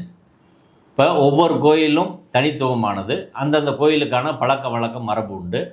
ஒரு கோயில் பழக்கத்தை இன்னொரு கோயில் பழக்கத்தில் சொல்ல முடியாது. இப்போ 3 நீதிபதிகள் தீர்ப்பு வந்துச்சு ஆடு கோழி வெட்டுறதுல. அதில் அரசாங்க தரப்பில் ஒரு வாதம் வச்சாங்க. தர்காவில் வந்து ஆடு கோழி வெட்டுறாங்க, அதே சமயம் மதுரையில் பாண்டி கோயிலே ஆடு கோழி வெட்டுறாங்க, அழகர் கோயில் முன்னாடியே ஆடு கோழி வெட்டுறாங்க. இந்து கோயில்களில் ஆடு கோழி வெட்டும் பழக்கம் இருக்கிற போது இஸ்லாமிய மத வழிபாடு தளத்தில் இருக்கக்கூடாதுன்னு எப்படிங்க சொல்ல முடியும்னு கேட்டாங்க. இப்போ 3 நீதிபதிகள் அமர்வு, அதில் நீதிபதி விஜயகுமார் அவர்கள் என்ன சொன்னார்னா, இந்து கோயிலில் அப்படி இருந்தால் அதை கம்பேர் பண்ண முடியாது, அங்கே இருக்குன்றதுக்காக இங்கே இருக்குன்னு சொல்ல முடியாது. இந்த மலை இந்த இதோட தன்மை என்பது வேறு, இங்கே பாண்டி கோயில் அழகர் கோயில் தன்மை என்பது வேறு, ஒன்றை ஒப்பிட முடியாது அப்படின்னு சொன்னாங்க. அந்த 3 நீதிபதிகள் தீர்ப்பு இந்த 2 நீதிபதிகளை கட்டுப்படுத்துமா இல்லையா? இது எப்படி கம்பேர் பண்ண முடியும்? கம்பேர் பண்ணவே முடியாது. ஒவ்வொரு இடத்துக்கு ஒன்று. இப்போ கோயில் நிர்வாகம் தான், கோயில் ஸ்தானியர்கள் தான் அதை முடிவெடுக்க வேண்டும். அவங்க கருவறைக்கு மேலே இருக்கக்கூடிய இடத்துல தான் நாங்கள் காலங்காலமாக ஏற்றுறோம் அப்படின்னு சொல்கிறாங்க. இப்போ அரசாங்கத்திட்ட இவ்வளவு எவிடன்ஸை கேட்குறாங்க, ரெண்டாவது அரசாங்கம் எவிடன்ஸ் கொடுக்கலன்றாங்க. ஆனால் நீதிமன்றத்தில் கோயில் சார்பில் அரசாங்க சார்பில் எவிடன்ஸ் கொடுக்கப்பட்டது. 1981 தொல்லியல் துறை வெளியிட்ட ஒரு புத்தகத்தை நீதிமன்றத்தில் சமர்ப்பிக்கப்பட்டது. 1989 ஒரு பிஹெச்டி தீசிஸ் அதே செய்தி அடங்கியது சொல்லியிருக்கிறாங்க. அதில் தீபத்தூண் என்பது அந்த தொல்லியல் துறை நூல்லையும் பிஹெச்டி தீசிஸ்லேயும் தீபத்தூண் என்பது மலையில் ஒரு இடத்துல தான் இருக்குது. அந்த தீபத்தூண் என்பது உச்சி பிள்ளையார் கோயில் தீபத்தூண் தான். அதில் தான் அனுமார் சிலை இருக்குது, அதில் தான் அந்த வாசகங்கள் இருக்குது. இதில் புண்ணியவான்கள் தீபம் ஏற்றலாம்ன்ற வாசகம் இருக்குது, அங்கே தான் ஏற்றிட்டு வராங்கன்னு இவ்வளவு எவிடன்ஸை கொடுத்த பிறகு கூட நீதிபதிகள் இது இங்கே மட்டும்தான் ஏற்றணுன்றதுக்கான எவிடன்ஸ் கொடுக்கலன்னு தீர்ப்பில் பதிவு பண்ணால் இது என்ன சொல்ல முடியும்னு சொல்லுங்கள்? நம்ம கண்ணு முன்னாடியே அப்படி நடக்குது. எவிடன்ஸ் கொடுத்துருக்குங்க நீதிமன்றத்தில். இப்போ அடிப்படையில் கொடுத்த எவிடன்ஸே இல்லைன்றாங்க. ஆனால் எவிடன்ஸே கொடுக்காதவங்களுக்கு நீதிபதிகள் சொந்த கருத்தை ஆதாரமாக வச்சு எழுதுறாங்க. இது அந்த மலை உச்சின்னு எப்படி நீதிபதிகள் முடிவுக்கு வந்தாங்க? அந்த மலை உச்சி தர்காவுக்கு கோயிலுக்கு சொந்தமான இடம் நீதிபதிகள் எப்படி முடிவுக்கு வந்தாங்க? என்ன ஆதாரம் இருக்கு அதுக்கு? இதை பக்தர்கள் கோரிக்கை அப்படின்னு அங்கீகரிச்சிருக்குது நீதிமன்றம். எந்த பிரச்சனையுமே இல்லைன்னா பக்தர்கள் கோரிக்கையை நிறைவேற்ற முடியாதுன்னு கோயில் தரப்பு சொல்ல முடியாது அப்படின்னு ராமரவிக்குமார், சோலைக்கண்ணன், இந்து மக்கள் கட்சி இவங்களை எல்லாரையும் பக்தர்கள் அப்படின்னு அங்கீகரிச்சிருக்குது நீதிமன்றம். நீதிமன்றத்தின் பார்வைக்கு அவங்கெல்லாம் பக்தர்கள் அப்படி எடுத்துக்கிட்டா, நாளைக்கு இன்னொரு கட்சியிலேருந்து திமுகவிலேருந்து இல்லை விசிகாவிலேருந்து ஒருத்தர் போட்டு நானும் பக்தர் தான், இப்போ வேறு இடத்துல 2-3 இடத்துல ஏற்றுக்கணும்னு கேட்டால் நீதிமன்றம் அதை அனுமதிக்குமா? அனுமதிக்கணும்ல. எங்கே வேணாலும் உச்சி பிள்ளையார் தவிர எங்கே வேணாலும் ஏற்றலாம் பக்தர்கள் கோரிக்கை அப்படின்னா நாளைக்கு ஆளாளுக்கு போட்டு கேட்பாங்க. எல்லாத்தையும் அனுமதிங்க. ஏற்கனவே இந்து முன்னணி கேட்டிருக்கு காசி விஸ்வநாத் கோயில் பக்கத்தில், ஏற்கனவே இந்து மகாசபா கேட்டிருக்கு குதிரை சின்னை திட்டில் ஏற்றுங்கன்னு. ஏற்ற முடியாதானே? அதெல்லாம் ஏன் மறுத்தாங்க? இல்லை, அடிப்படையில் இதே விஷயம் ஏற்கனவே நீதிபதி வேணுகோபால் தீர்ப்பில் நிராகரிக்கப்பட்டு இந்த இடம் மறுபடியும் அது நீதிமன்றம் 2 நீதிபதிகள் நிர்வாகம் உறுதி பண்ணிட்டாங்க. ஆனால் ரெஸ்டியூடிகேட்டாக வராதுன்னு நீதிபதிகள் எழுதுறாங்க. நான் நீதிமன்றத்தில் அந்த பகுதியை வாட்சியே கேட்டேன். இதே இடம் தர்காவுக்கு பக்கத்தில் இருக்கக்கூடிய இடத்துல தூணில் தீபம் ஏற்றன்னு இந்து முன்னணி கோரிக்கை வைக்கிறாங்கன்னு சொல்லி டிஸ்கஷன் இருக்குது. அதுக்கப்புறம் அந்த வழக்கு தள்ளுபடி ஆகுது. அதை ரிட்டப்பில்லையும் அதை ஏற்றுக்கிறாங்க. அப்படி இருக்கிற போது இதுக்கு மாறுபட்டு இந்த நீதிபதிகள் எப்படி சொல்ல முடியும்? அதில் மாறுபட்ட கருத்து தான் லார்ஜர் பர்சன் தான் ரெஃபர் பண்ண முடியும். ரெசிடிகேட்டாக வராது. ஏற்கனவே ஒரு தனி நீதிபதி, அதுக்கு எதிரான மேல்முறையீடு 2 நீதிபதிகள் இதை செட்டில் பண்ணிட்டாங்க. ஆமாம். அப்ப திரும்பவும் 2 நீதிபதிகள் அதை எடுக்க முடியாது அப்படின்றீங்களா? இல்லை என்ன சொல்ல வரீங்க சட்ட? ஆமாம், அதாவது சட்ட ரீதியாக ஏற்கனவே உள்ள நீதிபதிகள் இது உச்சி பிள்ளையார் கோயிலில் தான் பண்ண முடியும், தர்கா பக்கத்தில் இடத்துல பண்ண முடியாது, அந்த தூணில் பண்ண முடியாது அப்படின்னு சொன்ன பிறகு இந்த 2 நீதிபதிகள் அந்த தீர்ப்பில் சந்தேகம் இருந்தால் தலைமை நீதிபதிக்கு ரெஃபர் பண்ணி லார்ஜர் பெஞ்சுக்கு ரெஃபர் பண்ணி 3 நீதிபதிகள் அதை விசாரித்து முடிக்கணும். இதுதான் சட்ட ரீதியான நடைமுறை. பெஞ்ச் மாறும்போதெல்லாம் சட்டம் மாறாதில்ல, பெஞ்ச் மாறும்போதெல்லாம் கருத்தை மாற்ற முடியாதுல்ல. நாளைக்கு இன்னொரு பெஞ்ச் இன்னொரு இடத்துல சொல்கிறாங்க, இன்னொரு பெஞ்ச் இன்னொரு இடத்துல சொல்கிறாங்க, செய்ய முடியுமா சொல்லுங்கள்? வருஷம் முறை அப்படி போய்கிட்டே தான் இருக்கும். அதனால் அடிப்படையில் இந்த 2 நீதிபதிகள் அமர்வு செய்தது இந்த தீர்ப்பு என்பது பெரு என்கொயரின்னு நான் சொல்கிறதுக்கான காரணம் சட்டப்படி ஏன் செல்லாது அப்படின்னா, ஏற்கனவே உச்சி பிள்ளையார் கோயில் என்பது உறுதி செய்யப்பட்டிருக்கிறது. அதில் நீங்கள் மாறுபட்டு இருந்தால் நீங்கள் முடிவு பண்ண முடியாது. ஒரு சின்ன டிவியேஷன் இருக்குது, அந்த தீர்ப்பில் அப்படி சொல்ல நீங்கள் இன்டர்பிரட் பண்ண முடியாது. அப்படி இன்டர்பிரட் பண்ணுறாங்க. அந்த தீர்ப்பில் அப்படி சொல்ல, இந்த தீர்ப்பில் எப்படி சொல்லன்னு இதை சொல்ல முடியாது 2 நீதிபதிகள். அதில் அந்த அந்த லாவ்லேயோ அந்த ஃபேக்ட்லேயோ உங்களுக்கு சந்தேகம் இருந்தால் தலைமை நீதிபதி தான் ரெஃபர் பண்ணணும். இது செட்டில்டு பிரின்சிபல்லாம். ஒரு நீதிபதி ஒரு தீர்ப்பு சொல்லியிருக்காரு, அதில் இன்னொரு நீதிபதிக்கு சந்தேகமோ மாறுபட்ட கருத்தை வந்தால் அதை இன்டர்பிரட் பண்ணி அந்த தீர்ப்பில் அப்படி சொல்லலை, அந்த கண்ணோட்டத்தில் சொல்லலை, அது அந்த தீர்ப்பு இப்படி சொல்லியிருக்கு அதனால் நான் இப்படி சொல்கிறேன்னு சொல்ல முடியாதுங்க. 2 நீதிபதிகள் சொல்கிற போது, ஏற்கனவே 2 நீதிபதிகள் அமர்வு தீர்ப்பு இருக்கிற போது அதை அந்த தீர்ப்பில் இப்படி சொல்லப்படல, அது வேற இது வேற, இப்படி டிஃபரன்ஷியேட் பண்ணி சொல்ல முடியாது. மாறுபட்ட கருத்து தான் நீங்கள் தலைமை நீதிபதிக்கு தான் அனுப்பணும். இப்படி ஒவ்வொரு நீதிமன்றமும் இதே தான் ஏற்கனவே. அடுத்து இதை 3 நீதிபதிகள் விசாரிச்சா இப்ப மேல்முறையீடு அப்படின்னு சொல்லிருக்கிறாங்க சுப்ரீம் கோர்ட்ல. இல்ல நீங்க என்ன இது பற்றி நினைக்கிறீங்க? அரசு எடுத்திருக்கிற நிலைப்பாடை பத்தி. அரசு சட்டத்துறை அமைச்சர் எடுத்திருக்கிற நிலைப்பாடு என்பது சட்டம் பற்றியும் கோர்ட் நடைமுறை பற்றியும் கோர்ட்டில் என்ன நடக்குது என்பது பற்றியும் தெரியாமல் போகிற போக்கில் அவர் சட்டத்துறை அமைச்சர் ஒரு கருத்தை முன்வைக்கிறாரு. என்ன நடந்துக்கிட்டு இருக்குது நாட்டில், சுப்ரீம் கோர்ட் எப்படி இருக்குது, ஹைகோர்ட் எப்படி இருக்குது, அங்கே உள்ள சுச்சுவேஷன் என்ன, இது எல்லாம் தெரியாமல் அவர் பாட்டுக்கு ஒன்று சொல்கிறார். இந்த வழக்கை நடத்தியவர்களோடு சட்ட நிபுணர்களோடு கலந்து ஆலோசித்து அடுத்த கட்டமாக முடிவு பண்ணணும்னு சொல்லணும். அதே ஒரு மெச்சூரிட்டியான ஒரு பேச்சு. அப்படி இல்லாமல் ஒரு மினிஸ்டர் சொல்கிறாரு. இந்த மினிஸ்டர் தான் ராமன் தேசிய நாயகன் சொன்னவர். அவரை வச்சு தான் இன்றைக்கி பேட்டி கொடுக்க வைக்கிறாங்க. என்னன்னு புரியலை, அவருக்கு இந்த சப்ஜெக்ட்டுன்னு தெரியலை. இந்த பேசுகிற போது சுடுகாடுன்னு பேசுகிறாரு. ஏற்கனவே நீதிமன்றத்தில் சேகர் பாபு அவர்கள் நியமித்த வழக்கறிஞர், மூத்த வழக்கறிஞர் ஜோதி ஸ்ரீராம் 2 பேரும் தான் அது சமணர் தீபமேற்ற பயன்படுத்தின இடம். முருகனுக்கு 2 மனைவி இருந்தால் 2 இடத்துல ஏற்ற முடியுமான்னு போகிற போக்கில் கமெண்ட் பாஸ் பண்ணுவாங்க. இப்போ நீதிமன்றம் அதை பிடிச்சிக்கிட்டாங்க. சமணர் தீபமேற்ற பயன்படுத்தின இடம் கச்சாரின்னு சொல்கிறாங்க. அப்புறம் சர்வே ஸ்டோன் அவங்க சொல்லலை அப்படின்னு சொல்கிறாங்க. நம்ம திரும்ப சொல்கிறோம், இவ்வளோ பெரிய சர்வே டிபார்ட்மெண்ட் இருக்குது தமிழ்நாட்டில், தொல்லியல் துறை இருக்குது, அது சார்பில் எந்த ஆதாரங்களையும் நீதிமன்றத்தில் அவங்க கொடுக்கல. அப்போ இதில் உள்குத்து வேலை தான் பல தொடர்ந்து நடக்குது. முதல்வர் ஒன்று சொல்கிறாரு, ஆனால் இங்கே உள்ள அதிகாரிகள், அவங்க இந்த வழக்கில் ஆஜராகக்கூடியவங்க அதிகாரிகள் எல்லாம் சேர்ந்து அதை ஒரு டைவர்ட் பண்ணி ஒன்று மாற்றுறாங்க. எங்கள் சர்வே ஸ்டோன் நீங்கள் ஏங்க சொல்லலை? அதுக்கான ஆதாரம் ஸ்ட்ராங்காக இருக்குது. இன்றைக்கி அந்த லேட்டிடியூட் போட்டு பார்த்தாலும் தெரியும். அதை ஏஜி ஏன் நீதிமன்றத்தில் சொல்ல மாட்டாரு? அதை நீதிபதிகள் இப்போ சொல்கிறாங்கல்ல, கன்சிஸ்டண்ட்டான ஸ்டாண்டு ஸ்டேட்டும் டெம்பிளும் எடுக்கலை அப்படின்னு சொல்கிறாங்கல்ல. அப்படி எடுக்க வேண்டியதில்லை என்பது சரியானது. அதை யார் நீதிமன்றத்துக்கு வந்தாங்களோ அவங்க தான் தீபத்தூண் ப்ரூவ் பண்ணணும். அப்படி இல்லைன்னா கோயில் இது தீபத்தூணா இல்லையான்னு எங்களுக்கு தெரியலை, சர்வே ஸ்டோனா இல்லையான்னு எங்களுக்கு தெரியலை அப்படின்னு சொல்லியிருக்காங்க. கவர்மெண்ட் அதை சொல்லியிருக்கிறாங்க. ஆனால் அது தீபத்தூண் இல்லை என்பதை எல்லாரும் ஒருமித்து சொல்லியிருக்காங்க. அது அவங்ககிட்ட ஆதாரம் கேட்க வேண்டிய ரவிக்குமார்கிட்ட இது என்ன ஆதாரம் அப்படின்னு கேட்க வேண்டிய நீதிபதிகள் தூணோட வடிவத்தை வச்சு அது கார்த்திகை தீபத்தூண் தான் அப்படின்னு சொன்னால் எப்போ தீபம் ஏற்றுறாங்க சொல்லுங்கள்? நீதிபதிகள் தீர்ப்பில் சொல்லணும்ல. கார்த்திகை தீபத்தூணாக இருந்தால் ஒரு காலத்தில் அது தீபம் ஏற்றிருக்கணும்ல. எப்போ ஏற்றுனாங்க? எந்த காலத்தில் ஏற்றுறாங்க? அப்படி ஏற்றிருந்தா அதுக்கு போகிற பாதை உரிமை அவங்களுக்கு கொடுத்துருப்பாங்களா இல்லையா கோயிலுக்கு? இப்போ எப்படிங்க போவீங்கன்னு நான் கேட்குறேன். அடுத்து இந்த தீர்ப்புல இன்னொரு விஷயத்தை குறிப்பிட்டிருக்கிறாங்க. நீண்ட காலமாக மலை அடிவாரத்திலும் மலையிலும் இந்து கோவில்களும் இந்து மத கட்டமைப்புகளும் மட்டுமே இருந்து வந்துள்ளன. பின்னர் சமணர்களின் குகையும் அதன் கல்வெட்டுகளும் செதுக்கப்பட்டன. இதைத் தொடர்ந்து சிக்கந்தர் பாதுஷா என்ற சூஃபி துறவியின் தர்கா அமைக்கப்பட்டது. இந்த கட்டமைப்புகள் ஒரே காலத்தை சேர்ந்தவை அல்ல. சமண மற்றும் இஸ்லாமிய மதத்தை பின்பற்றுபவர்கள் போதகர்களாகவோ அல்லது படையெடுத்தவர்களாகவோ இங்கு வந்த பிறகுதான் சமணர் கல்வெட்டுகளும் இந்த தர்காவும் அமைக்கப்பட்டுள்ளன. பிற்காலத்தில் இந்த மலையை சமணமலை என்றும் சிக்கந்தர் மலை என்றும் கூறுகின்றனர் அப்படின்ற ஒரு கருத்தை இதுல நீதிபதிகள் சொல்லிருக்கிறாங்க.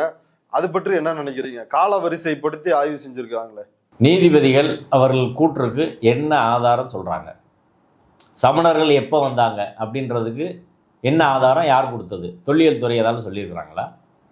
அதுக்கப்புறம் சைவம் அங்கே எப்போ வந்துச்சு, சிவன் கோயில் எப்போ வந்துச்சு, முருகன் கோயில் எப்போ வந்துச்சு, முருகன் கோயிலில் வழிபாட்டு முறை என்னவா இருந்துச்சு, அங்கே ஏன் பலிபீடம் இருக்குது, சமணர் இப்போ இருக்க காசி விஸ்வநாதர் கோயில் சமணர் அங்கே சிற்பங்கள் இருக்குது, அதை மாற்றிட்டு தான் அதை பண்ணியிருக்காங்க என்று சமணர்கள் தரப்பில் கூற்று இருக்குது. தொல்லியல் துறை அதை சொல்கிறாங்க.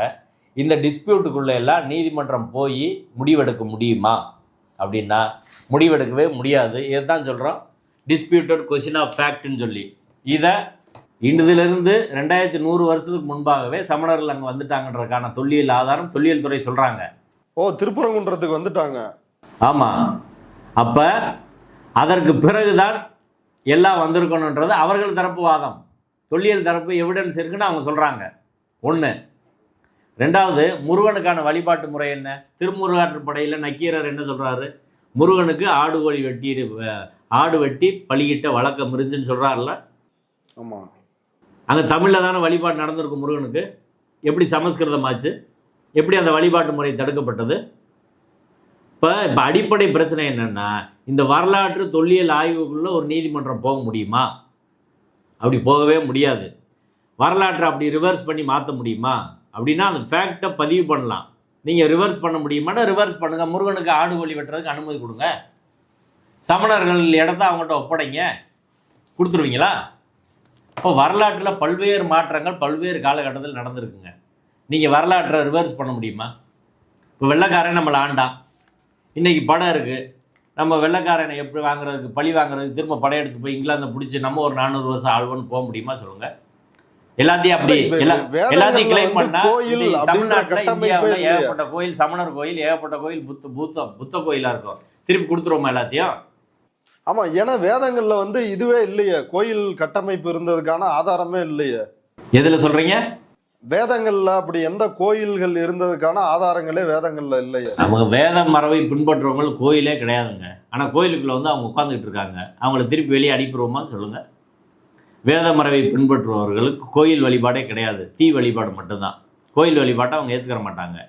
அப்புறம் எதுக்கு சங்கராச்சாரியர் கோயிலுக்குலாம் வராரு? நீதிபதி ஒரு சங் பரிவாரை சார்ந்தவர் வந்து என்ன சொல்லுவாரோ அதே கருத்தை நீதிபதி சொன்ன மாதிரி இருக்கு. நீதிபதி என்ன சொல்றாருன்னா, படையெடுத்தவர்களால், சமண இஸ்லாமிய படையெடுப்புகள் அல்லது போதகர்கள் இவங்களாலதான் வந்து அங்க தர்காவும் சமணர் அடையாளங்களும் அந்த மலையில உருவானுச்சு அப்படின்னு சொல்றாரு இல்லையா? அதை எப்படி புரிஞ்சுக்கிறது நீதிபதி? நீதிபதி ஜிஆர் சுவாமிநாதனை விட ஒரு படி வந்து மேல போயிட்டாரு அப்படின்னு புரிஞ்சுக்கலாமா நீதிபதி ஜெயச்சந்திரனும் ராமகிருஷ்ணனும்? நீதிபதி அவர்கள் ஒரு அரசியல் சட்ட கண்ணோட்டத்தில் இந்த பிரச்சனையை பார்க்கல அப்படின்றதான். இந்திய அரசியல் சட்டம் மத நல்லிணக்கத்தை வலியுறுத்துகிறது. பிளேசஸ் ஆஃப் ஒர்ஷிப் ஆக்ட் 1991 இருக்கு. 1947 ஆகஸ்ட் 15 இந்த நாட்டின் வழிபாட்டு தலங்கள் எப்படி இருந்துச்சோ அப்படி தான் மெயின்டைன் பண்ணால் அதை மாற்ற முடியாது. இதுதான் சட்டம், பாராளுமன்றத்தில் நிறைவேற்றப்பட்ட சட்டம். அதை வந்து நீதிபதிகள் பரிசீலிக்கணும். ஒன்று.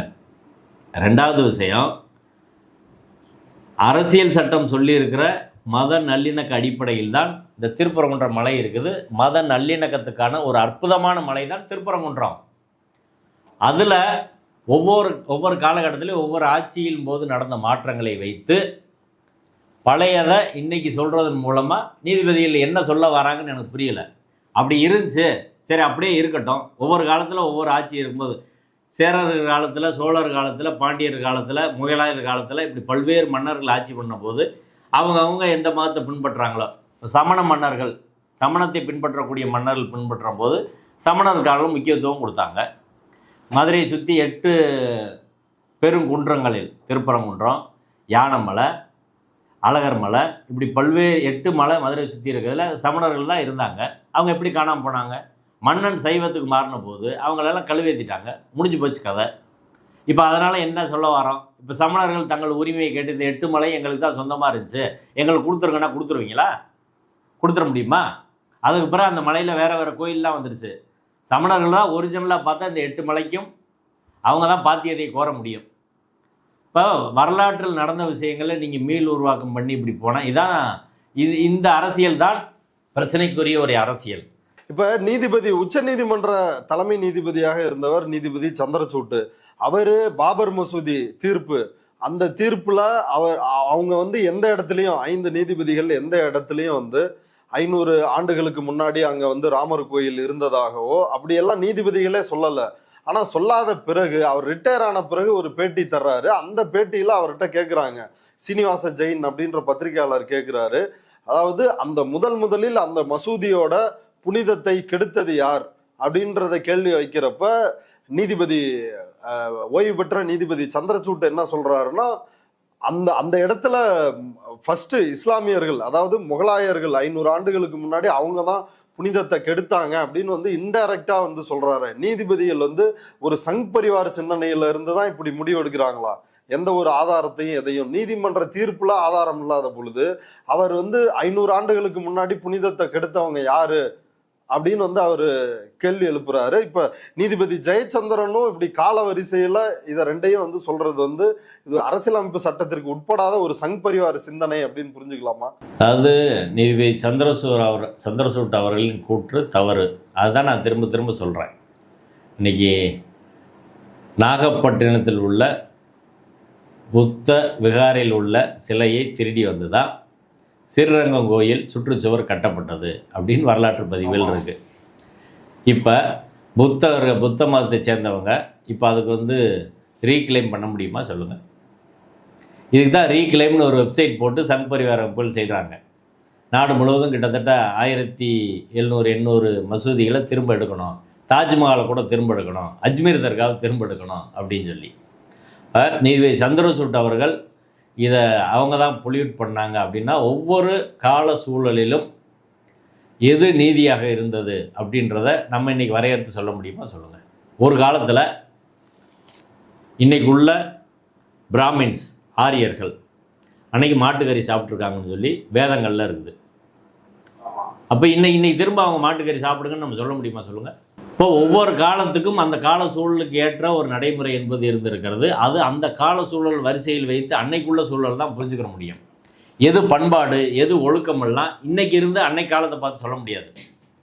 இப்போ மகாபாரத கதையில் நீங்க சொல்ற விஷயங்கள்லாம் நீதிபதிக்கு தெரியாதா? 1947 என்ன ஸ்ட்ரக்சர்லாம் இருந்துச்சோ அது அப்படியே இருக்கணும், பாபர் மசூதிக்கு மட்டும்தான் எக்ஸப்ஷனு, வேற எதையும் வந்து பழைய விஷயங்களை தோண்டி பார்க்க கூடாது அப்படின்ற அந்த இது நீதிபதிக்கு தெரியாதா?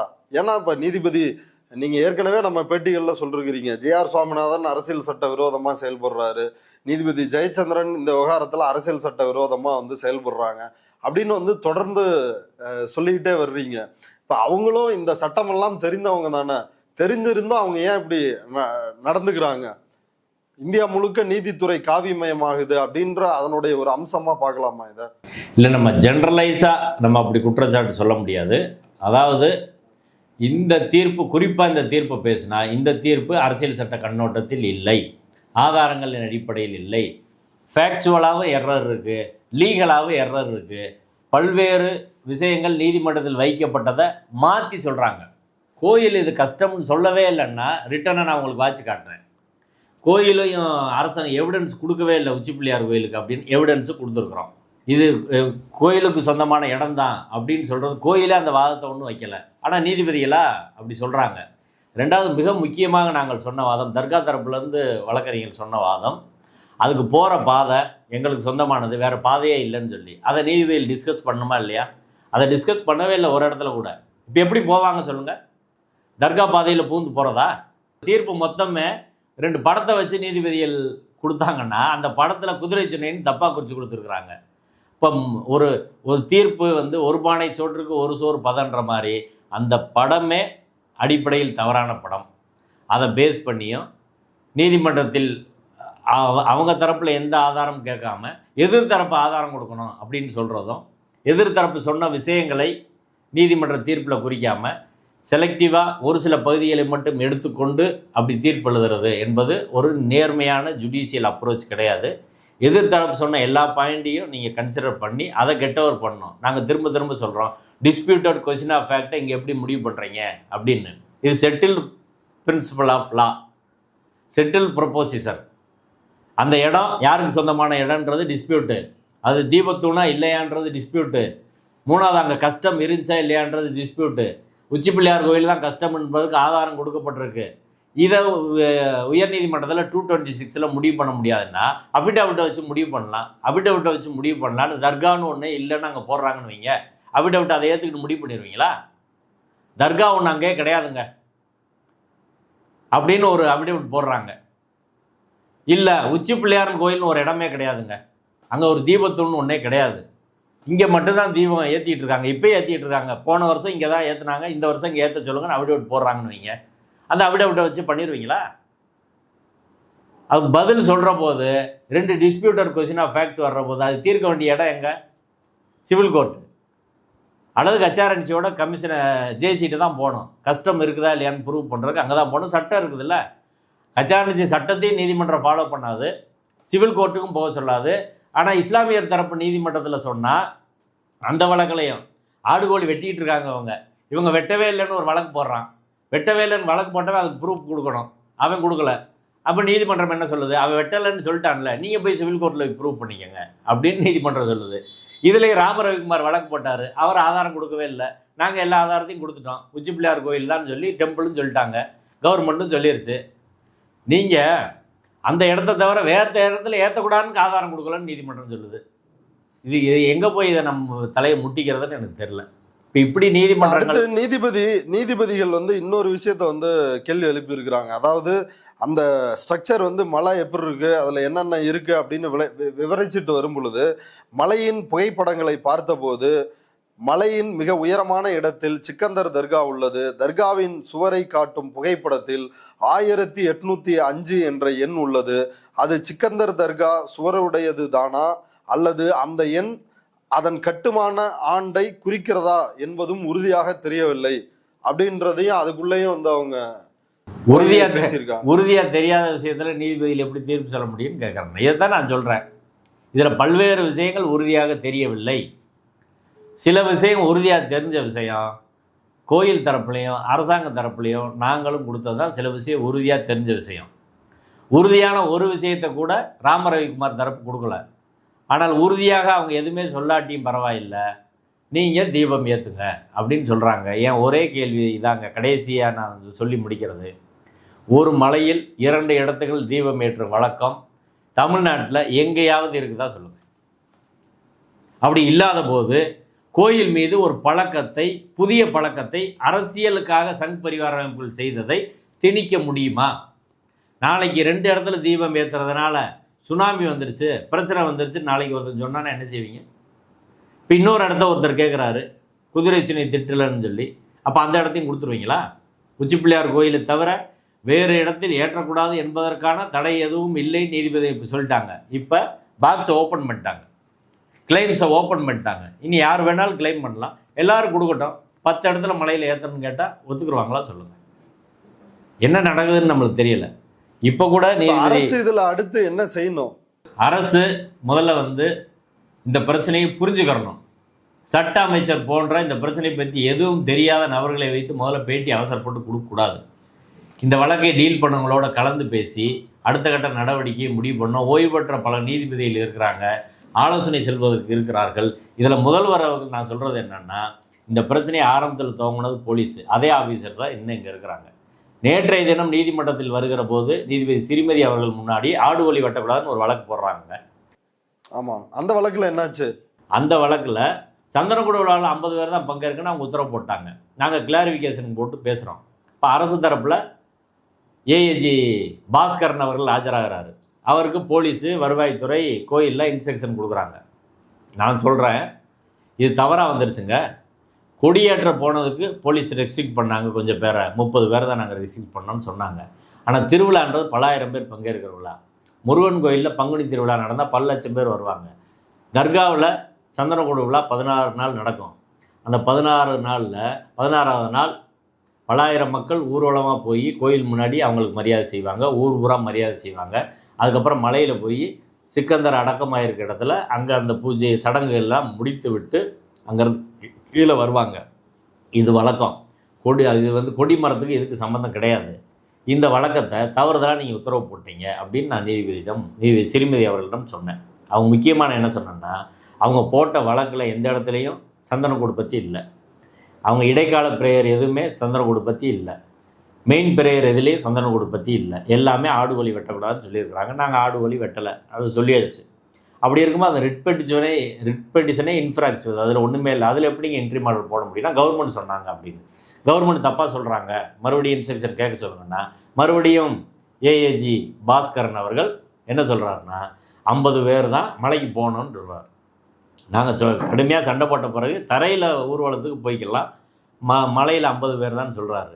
இப்போ திமுக அரசு, ஏஏஜி பாஸ்கரன், இங்கே உள்ள காவல்துறை, வருவாய்த்துறை, கோயில் அதிகாரிகள் எல்லாம் சேர்ந்து மலையில் தர்கா தரப்பு 200-300 வருஷங்களாக செஞ்சுக்கிட்டு இருந்த சந்தனக்கூடு விழாவை, சிக்கந்தர் அவர்களுக்கு செய்கிற மரியாதையை தடை பண்ணிட்டாங்க. 50 பேர் தான் சொல்லிட்டாங்க. இது எப்படி சரின்னு எங்களுக்கு புரியவே இல்லை. இஸ்லாமியர்கள் இந்த நாட்டில் எவ்வளவுதான் ஒடுக்குவாங்க, கேஸே இல்லாத வழக்கில் உத்தரவு போடுறாங்க, கவர்மெண்ட்டும் அதையே சொல்கிறாங்க. இஸ்லாமியர்கள் இந்த நாட்டை வாழ்கிறதா இல்லையான்னு எனக்கு புரியலை. இது நாடா இல்லையா என்ற கேள்வி, அரசியல் சட்டம்னு ஒன்று இருக்குதாங்க கேள்வி, ஆர்டிகல் 25 இஸ்லாமியர்களுக்கு இருக்கா இல்லையா என்ற கேள்வி எனக்கு வருது. ரொம்ப வருத்தமாக இருக்குது. திமுகவில் ஒரு 5% கொள்கை உள்ளவங்களை அரசு வழக்கறிஞர்லாம் போடுங்க. முக்கியமான நகரங்களில் திமுக அரசின் என்ன கொள்கையை திமுக சொல்லுதோ அதை இம்ப்ளிமெண்ட் பண்ணக்கூடிய அதிகாரிகள் நீங்கள் போடுங்கன்னா, கடைசி வரை கேட்கல. இந்த பிரச்சனையை உருவாக்குற மதுரை வீரன்லேருந்து எல்லாரும் இங்கே தான் இருக்கிறாங்க. எஸ்ஆர்என்சி அப்படியே தான் இருக்குது. இந்த பிரச்சனையை துவங்கினது போலீஸு, அடுத்து டெவலப் பண்ணது ஹெச்ஆர்என்சி, அதுக்கடுத்து டெவலப் பண்ணது ரெவென்யூ, நீதிமன்றத்தில் அடுத்த கட்டத்துக்கு அதை டெவலப் பண்ணி அவங்களுக்கு உதவுனது அரசு வழக்கறிஞர்கள். அதே செட்டப் தான் இன்றைக்கு வரை இருக்குது. அதனால் இந்த குளறுபடிகள், பல்வேறு குளறுபடிகளுக்கு இதான் காரணமாக இருக்குது அப்படின்றதான் வருத்தத்துக்குரிய ஒரு வேதனைக்குரிய ஒரு விஷயம். ஓகே தோழர், இவ்வளவு நேரம் நம்முடைய பார்வையாளர்களுக்காக இந்த தீர்ப்பினுடைய முழு விவரங்களை எங்களோட வந்து பகிர்ந்துகிட்டதுக்கு ரொம்ப நன்றி தோழர். நன்றி.